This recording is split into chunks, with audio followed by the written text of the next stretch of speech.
That's the beauty of plastic surgery. It is a large spectrum, and cosmetic surgery is a small part of that. A small part of it. I understand. Reconstructive is really a major chunk because Yes. most of the surgeries where you have to undergo taking one part of the body, fixing the other part Yes. which has been damaged. Yes. Plastic surgery, reconstructive surgery to be specific, plays a very big role. You must have heard of the famous smile train, which deals with cleft lip and cleft palate. So, Right. Children who are born with these anomalies, who are genetically, they are just deformed. Deformities are there. Deformities are there, and these are corrected by plastic surgery. Women's, they get into postnatal depression. Yes. I was also suffering from that, to be honest. Yes. You just lose yourself.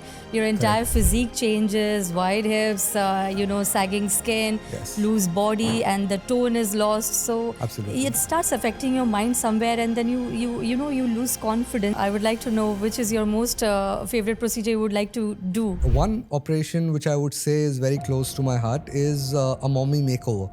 Welcome to Med Talks by Dr. Anita, where we spotlight inspiring and groundbreaking medical personalities. Today I am honored to introduce Dr. Abizar Kapadia, renowned consultant plastic and cosmetic surgeon from Dubai.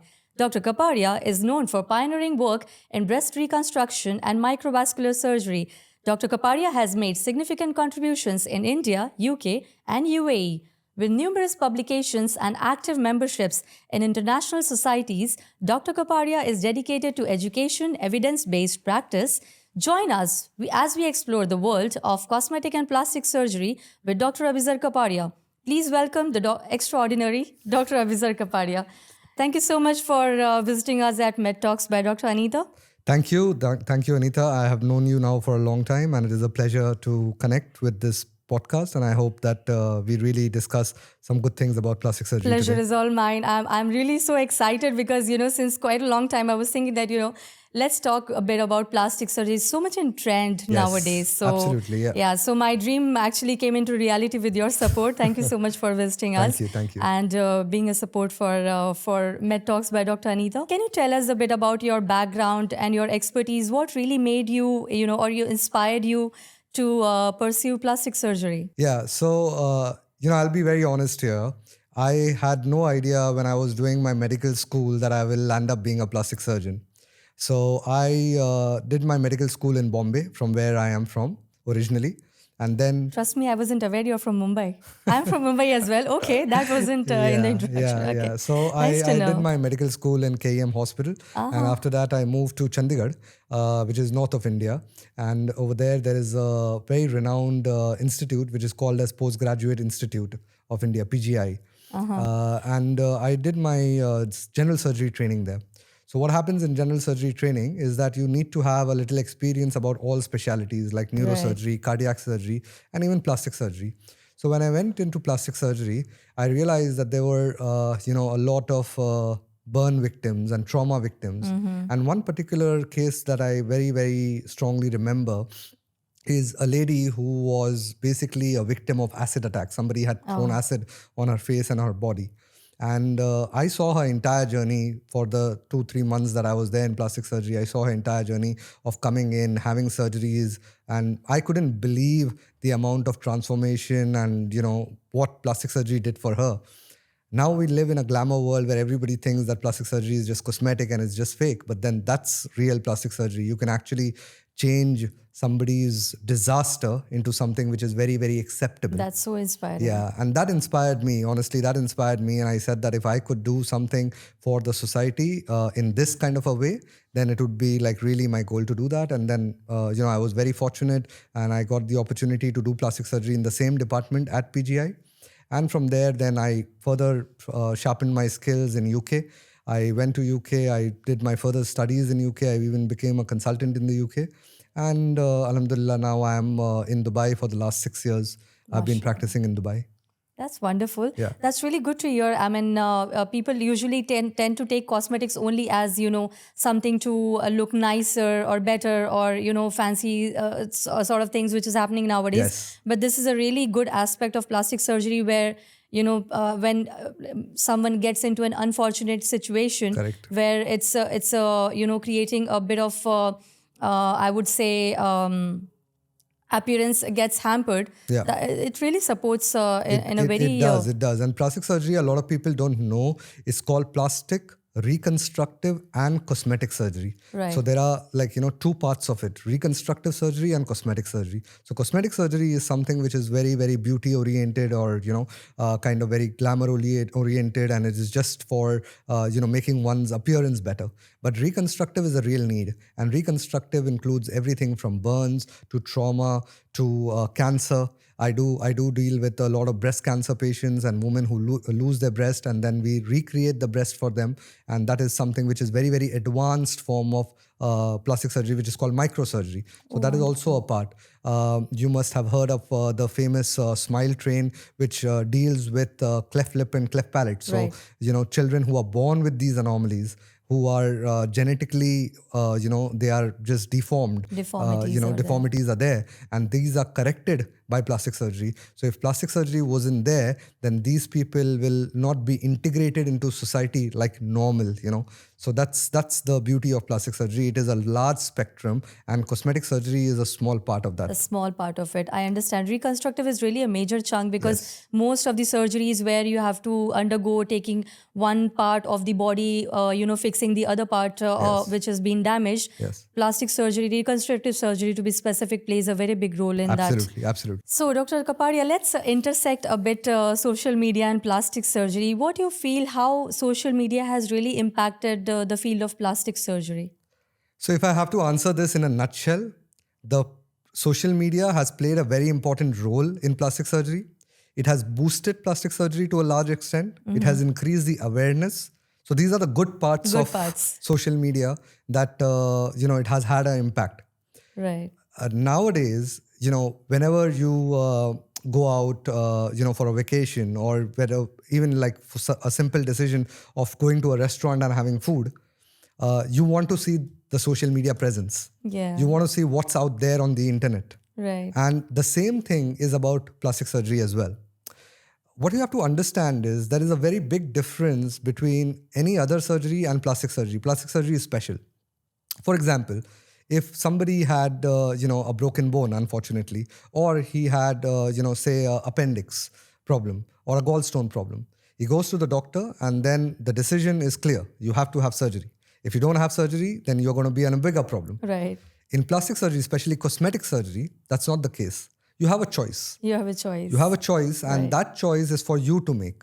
And then there is a lot of aspects of that choice, that what people are going to say, what is my family going to react, how it's going to happen, what are other people doing, how much I'm going to pay, who's going to be the surgeon. This scenario definitely comes when people get choices in everything in their life. They tend to overthink and they take their own time. Exactly. Right. So now social media plays a very important part, because that is the starting guide for almost every single patient. Right. So my own practice has changed quite a lot. So, 10 years back, it was that I did a patient surgery. That patient is really happy. That patient will tell 2-3 patients about it. They'll talk about it, and then they will refer. So which is called as word of mouth, Right. which is still true. I mean, it's not completely gone away.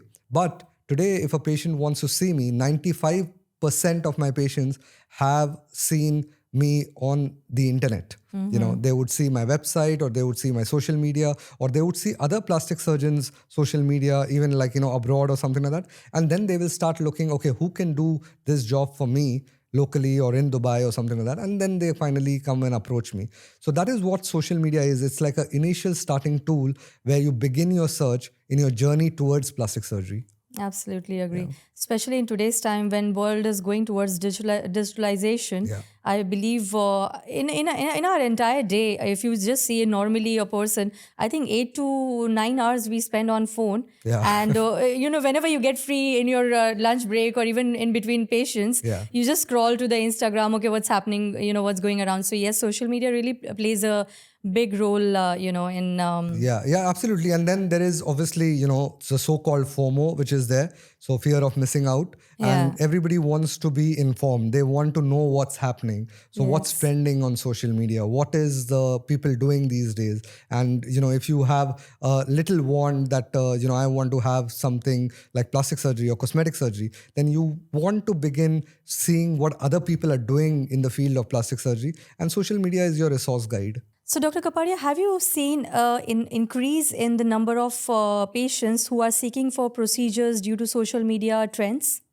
Yes, absolutely. I mean, like, as we were discussing, that social media plays a very important part in promoting plastic surgery. And if you compare plastic surgery with other medical fields, then the other medical fields do not depend upon social media as much as plastic surgery does. Right, right. So there is obviously, a celebrity pressure which is there.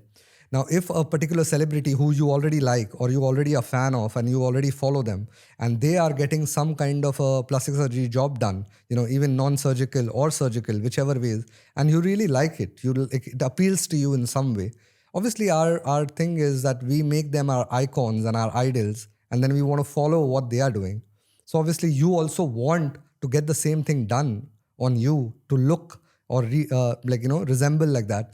So that is a kind of a pressure that people face, and people do come with that.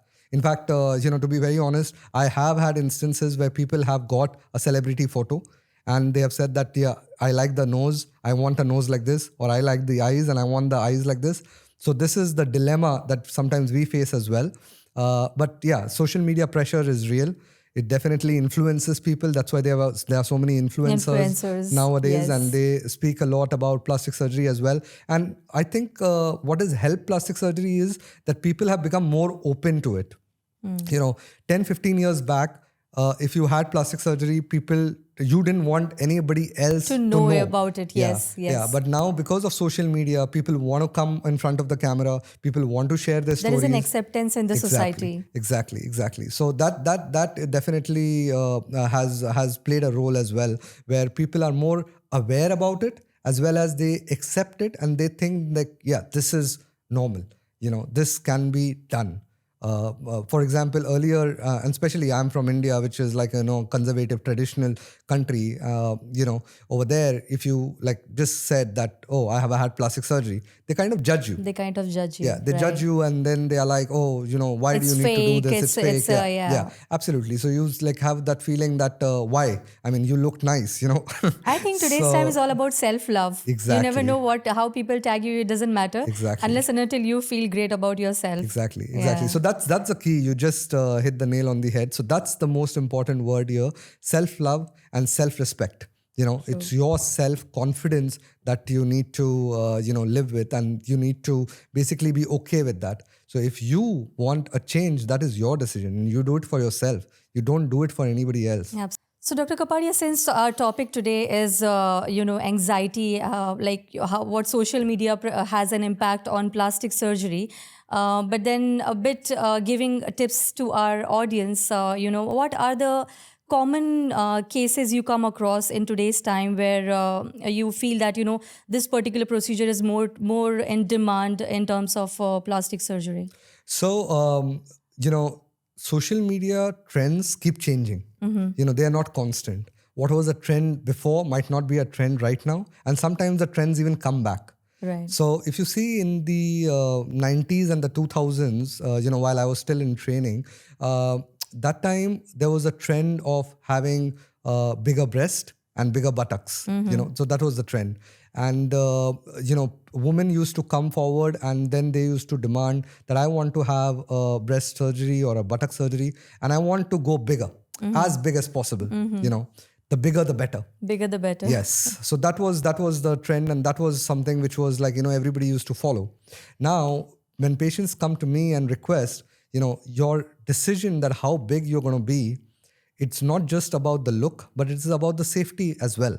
Right. Your physique is in such a way. Your body is different than the other people. Your genetics are different. Your healing is different. Your medical conditions are different. Right. So what can we do for you to give you the best result, still being safe, is a very important parameter. So sometimes we feel a lot of pressure that, what the patient is requesting is unrealistic. Right. And if it is unrealistic, then how do you justify doing it? Right. So there is this ethical dilemma which comes in as well. However, trends keep changing, as I said. So now the trend is to go more subtle, more natural. In between, again, I'm sure, like, we've seen Hollywood actresses and Bollywood actresses and actors, getting lip fillers, and lip fillers had become like, big lip fillers, big Yeah, lips. yeah. And that did not get a lot of acceptance from the normal people. People used to see it and people used to say, no, this doesn't look nice. Probably he or she looked better before. Before. And this was the thing. So that was also a trend. So that has also gone down. Not that people don't do lip fillers. People do lip fillers a lot. I do a lot of lip fillers myself. Every, believe 6 out of 10 I'm seeing are doing lip fillers. Especially in this part of the world, Yeah. yes. But the idea is to make them more natural, more subtle. So it is just filling the gap of, the requirement, but not overdoing it. So Right. natural beauty is back in trend. And I think this trend is going to go live for a much longer time. People want to look natural. So you want to look as Dr. Anita, but a beautiful self of yourself. You don't want to look like somebody else. So that's the identity needs to be maintained. Natural result, subtle result is what is in trend right now. Right. So defining what is the natural beauty already existing in a person. Correct. Right? So Dr. Kapadia, coming to your most favorite procedure, I would like to know which is your most favorite procedure you would like to do if you have been asked, if you can let me know as well and or the audience. Yeah, absolutely. So that's a great question. As a plastic surgeon, I perform a variety of operations. But one operation which I would say is very close to my heart is a mommy makeover.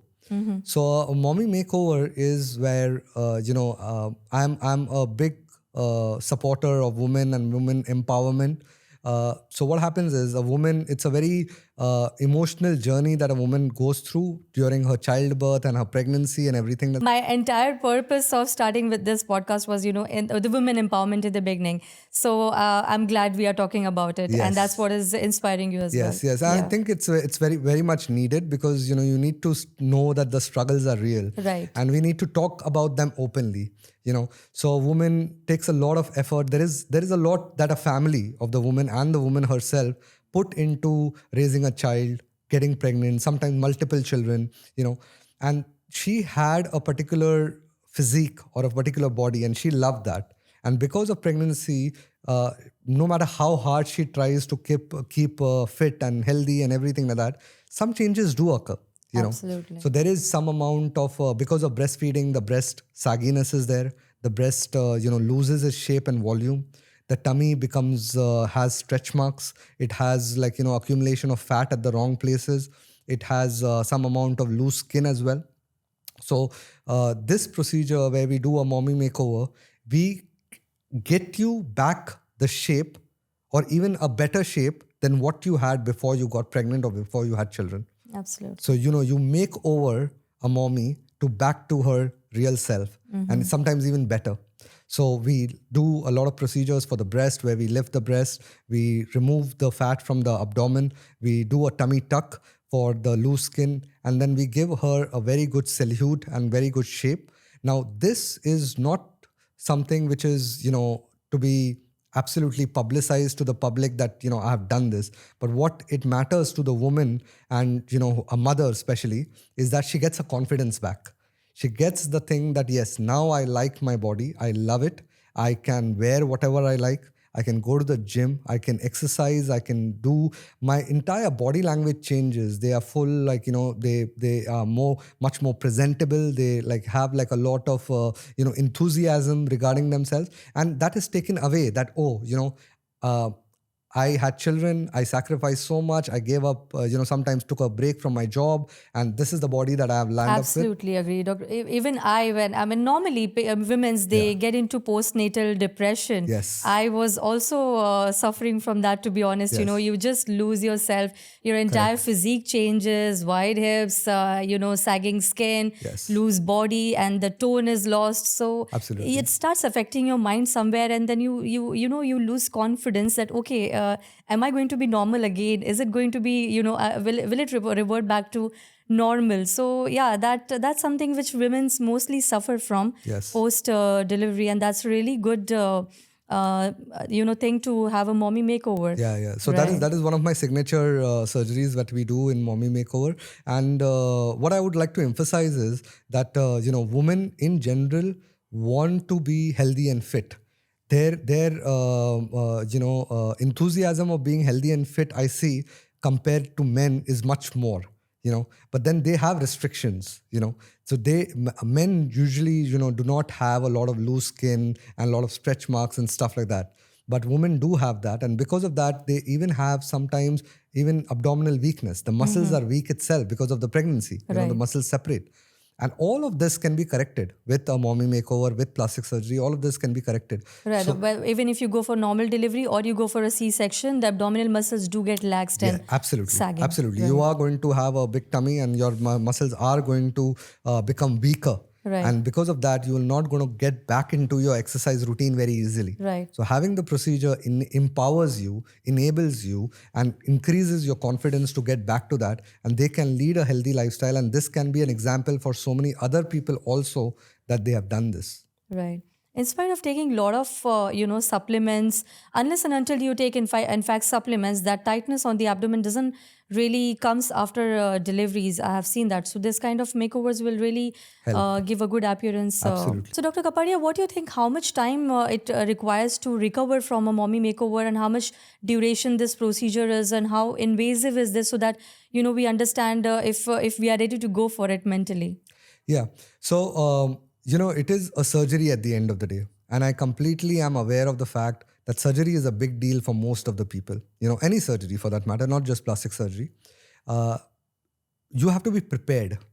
You have to be prepared to undergo a surgery. And things can obviously become much, much better for you. But sometimes, things can go wrong as well. Absolutely. So you need to do your research. So you need to take your time. Plastic surgery or a mommy makeover surgery is not something which you rush into or you make like an instant decision that yes, I want to have it. Like a lip filler and a rhinoplasty. Yeah. So you can say that, yes. Yeah. So you need to give some thought over it. Your search should start with what are your concern areas, whether you want to do your breast or your abdomen alone or your breast alone. So that's the concern areas. The most important thing is finding the right person to do this for you. So unfortunately, we live in a world where everybody self-claims and self-portrays themselves as a cosmetic surgeon, and there are a lot of unqualified or unexperienced people also out there. So your search has to start to make sure, obviously you'll start on the internet, but you need to make sure that the person you are dealing with is qualified. So you need to have a board certification and you need to have a license to practice plastic surgery in Dubai. So thankfully, thanks to the government of Dubai, rules are very strict here. So the amount of fraudsters or fake people are less so. not completely zero, but they are less. So that's your first step to have, your search. And you need to have a very honest and a long discussion, consultation with your plastic surgeon to understand the entire process, how the surgery is going to happen, how the anesthesia is going to be given, what is going to happen after the surgery, how much pain I'm going to be in, how do I take care of my children, how will I go back to work. Every question needs to be answered. What we do is we have an elaborate consultation. We have somebody called a patient coordinator who explains a lot of these things. And then, I have a consultation and I answer all their questions. Typically, a mommy makeover is not like a very serious or very complicated surgery. It's a straightforward surgery. You have to stay about one night in the hospital. Okay. The surgery takes about 3 to 4 hours to take. And in a week's time, you are, kind of healed and back on your feet and you are walking around and you are doing all your activities. Second week onwards, you start driving a car if everything goes well. And, more or less third or fourth week, you're back to the gym. Oh, wonderful. Yeah. So it's not something which is very complicated. In fact, most of our patients on the day of the surgery itself, we make sure that we, encourage them to walk, go to the washroom. So it is self-dependence. As compared to any other surgery, you need to depend on other people, to feed you, to take you to the washroom and everything. Whereas here, we encourage the patient to do that themselves. So they feel like, that they are in control. The anesthesia has with technology, it has become very, very good. It is very effective. So, you go to sleep and it was like a sweet, nice sleep that you have. You don't remember anything and you come out of surgery. And then the best thing is that you are able to walk and you are able to go to the washroom, take care of yourself. So this is really, technological advancement that we have been able to achieve. There will be some pain. I'm not saying that there will be no pain at all. There will be pain. There will be a lot of advice given to you to take care of your wounds, to eat the antibiotics, to eat the painkillers, and to do certain activities, to avoid certain activities. So all those will be informed to you. And then, if you follow the doctor's advice, then it is pretty straightforward. So you can, in a nutshell, you can say that 2 weeks is a good time to recover from a mommy makeover. What we also ensure is that we give them written instructions, which is very, very important. People have a conversation, then they forget. They tend to forget Yes, that. they tend to right. forget points and stuff like that. So we have a patient information booklet, which is given to each and every patient who comes for a consultation for us. So that is there. Obviously, we request them to read that, to go through that.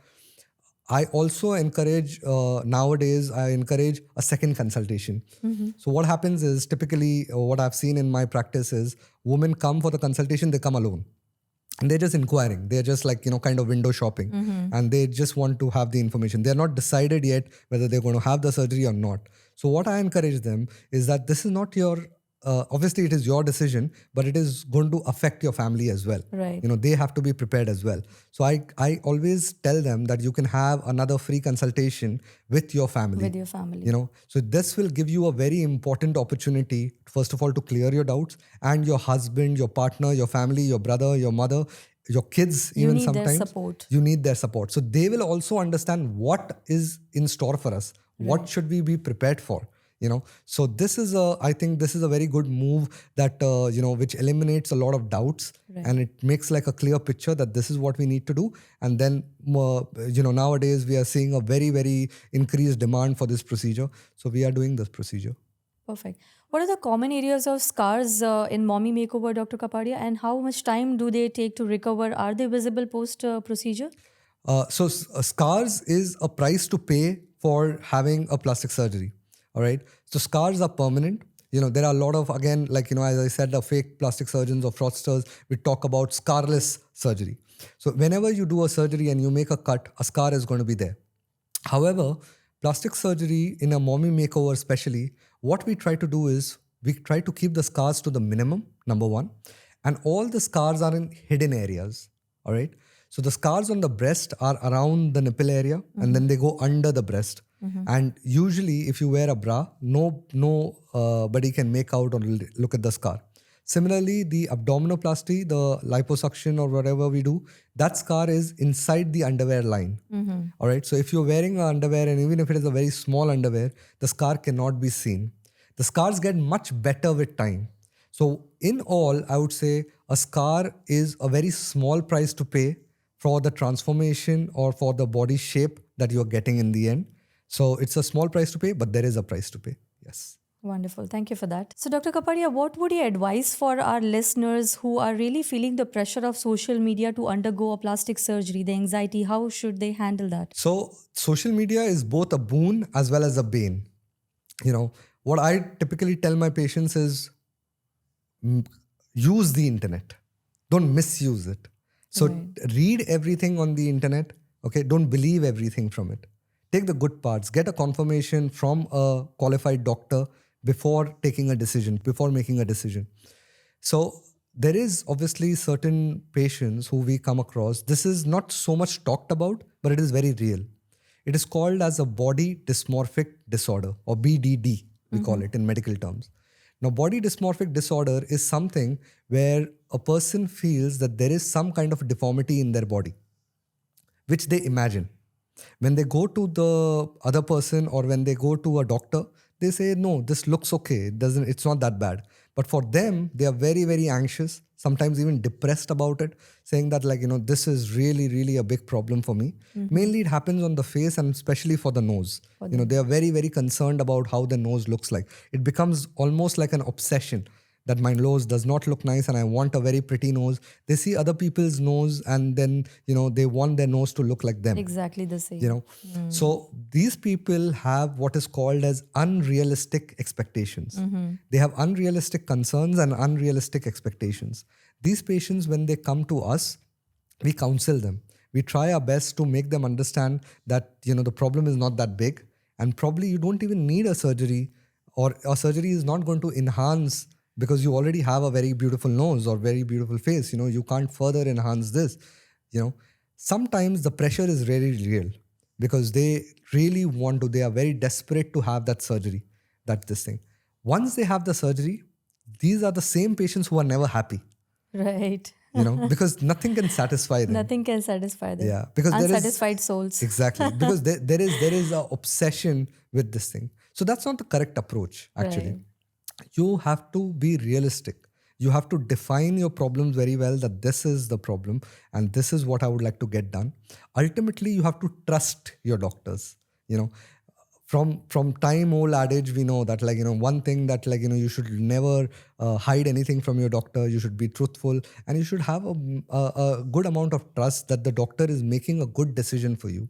So if you trust that doctor and you finalize that you want to go to the surgery, the chances of problems become less. Right. So a honest discussion is very important. That will the thing. Now social media plays a very unique part in this because everything that you see on social media is not real. It's not real. Absolutely. Yeah. So many editings and sort of stuffs are happening. Exactly. True. So a lot of even for that matter, a lot of doctors show before and after results which are unbelievable. They are unbelievable transformations. Patients look like 30 years, 40 years younger than what they used to look like. So this is unreal, and this creates a lot of pressure as well. So the average patient sees this and then gets fooled by saying that, yeah, this result is possible. And then they come to the doctor, and then when they have the surgery and they face the reality, they're really disappointed. Sometimes even depressed that why did I do this surgery? Because this is not what I had in my mind. So a clear communication and showing the results of, before and after has to be the cornerstone to make your decision that this is what the problem is and this is what the final result is going to be there. And there are going to be some problems as well. It cannot be guaranteed. There is nothing like a guaranteed result. Nobody on earth can give a guaranteed result that 100% this is going to look like this. All right. So we have to be aware of these things, and it is a very balanced decision. So sometimes, obviously you want the patient to do the surgery, but you want to do it in a very safe way. The patient has some expectations. You have to fulfill that as well. But at the same time, you have to keep them safe so that they don't get hurt with surgery. Like what we commonly hear, botched job from plastic surgery. This happens mainly not because of the incompetency of the surgeon, or not because the patient was too much expecting something else or something like that. Mainly it happens because of wrong communication, miscommunication. It has not been laid completely whether you are going to be a good person to have the surgery or not.